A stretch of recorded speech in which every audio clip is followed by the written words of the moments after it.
The man agreed, and the first little pig took the straw and quickly built a simple, flimsy house. He was very pleased with himself.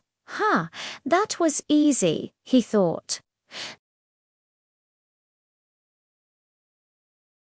He spent the afternoon singing and dancing, not a care in the world. The second little pig was a little more thoughtful, but still in a hurry. He walked a bit further and came across a man with a bundle of sticks. "Excuse me," he asked politely, "may I have some of those sticks to build my house?" The man kindly gave him a large pile of sticks. The second little pig worked a bit harder than his brother. He tied and stacked the sticks together, building a house that looked a bit sturdier than the one made of straw. It took him a few hours, but soon he was finished. "There," he said proudly, wiping his brow. "This house is strong enough. Now it's time for some fun." And off he went to find his brother.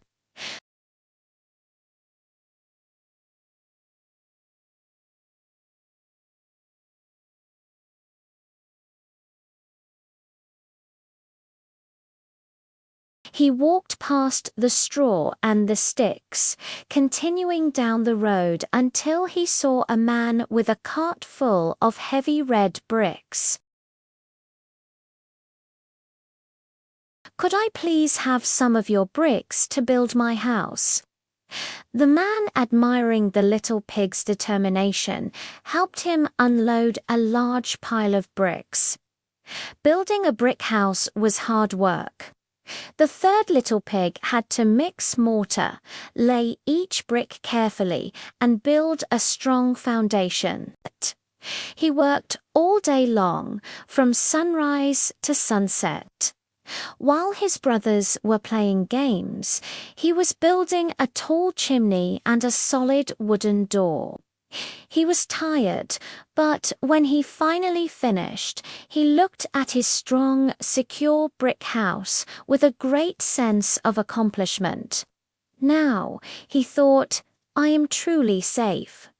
The very next day, a big bad wolf came skulking through the woods. He was big, he was bad, and he was very hungry. He spied the first little pig's house of straw, and his mouth began to water. He crept up to the door and knocked. Little pig, let me come in," he growled in a low, raspy voice. The first little pig peeked through a crack and saw the wolf's big teeth. "Not by the hair on my chinny chin," he squeaked, his voice trembling. The wolf grinned a wicked grin. "Then I'll huff and I'll puff, and I'll blow your house in." He roared, and he huffed and he puffed, and with one mighty breath he blew the straw house all to pieces. The first little pig squealed in terror and ran as fast as his little legs could carry him to his brother's house of sticks. The wolf, even hungrier now, followed him. He saw the two little pigs hiding inside the stick house. He stomped up to the door and banged on it with his big paw. Little pigs, let me come in," he snarled. The two pigs huddled together, shaking. "Not by the hair on our chinny chins," they cried out together. "Then I'll huff and I'll puff and I'll blow your house in," the wolf bellowed. So he huffed and he puffed and he blew with all his might. The stick house creaked and groaned, and then it tumbled down in a heap. The two little pigs squealed louder than ever and raced towards their brother's brick house, the wolf snapping at their heels. They scrambled inside the brick house just in time, slamming the heavy door and locking it tight. The third little pig calmly welcomed his terrified brothers. "Don't worry," he said. "You're safe here." A moment later, there was a furious pounding on the door. Little pigs, let me come in," the wolf yelled, completely out of breath. All three pigs shouted back, feeling much braver behind the strong brick walls, not by the hair on our chins. The wolf was furious. "Then I'll huff, and I'll puff, and I'll blow your house in," he screamed. He huffed, and he puffed. He puffed, and he huffed. He huffed so hard his face turned red and then blue. But the brick house didn't move. Not one single brick even wiggled. The wolf was exhausted and enraged. He sat down to think of another way to get in. Then he looked up and saw the tall chimney. A sly, wicked idea came into his head. "Aha," he thought.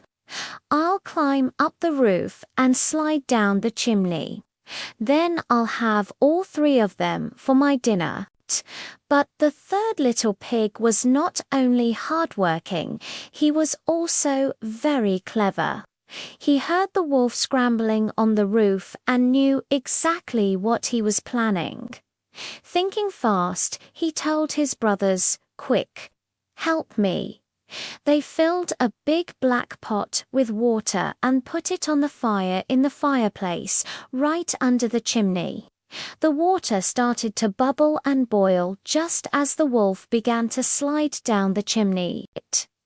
"Here I come, little pigs," he shouted.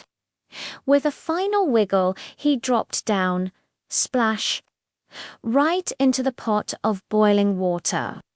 The wolf yelped in shock and pain, shot straight back up the chimney like a rocket, and ran away over the hills, never to be seen in that part of the woods again.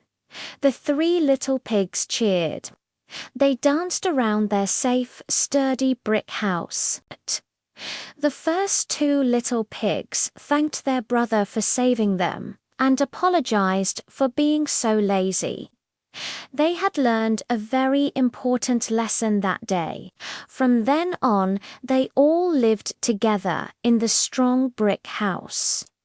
They understood that it's always worth taking the time to do things right, and that hard work and careful planning always pay off in the end. And they all lived happily ever after. Thanks for watching.